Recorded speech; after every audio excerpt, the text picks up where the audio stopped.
Slnko, voda, krásne prostredie, dobrá nálada. A to sú atribúty odpočinku po dlhom školskom roku. Prvá A si ho dopriala ako odmenu za tvrdú a poctivú prácu. Ideálnym miestom na strávenie 2 dní je penzión Kúria v dedinke Trávnica, neďaleko Podhajskej.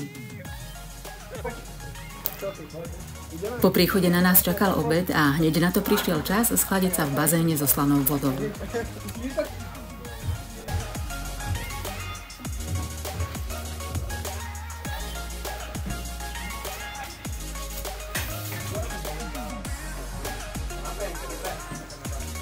Chlapci a dievčatá ukázali, že sa vedia obracať nielen v dielňach, ale aj v kuchyni.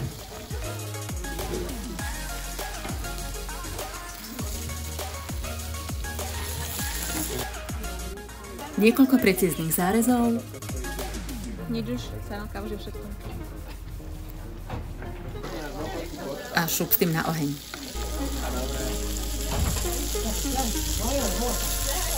Čo robíte?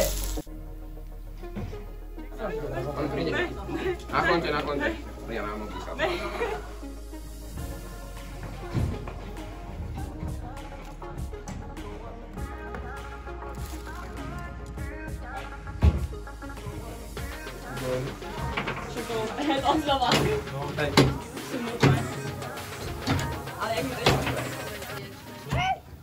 Dva dni strávené v príjemnej uvoľnenej atmosfére boli podľa ohlasov málo. To je najlepšia recenzia pre pani učiteľky Gabiku Klačmanovú a Helenu Petrášovú. Ďakujeme.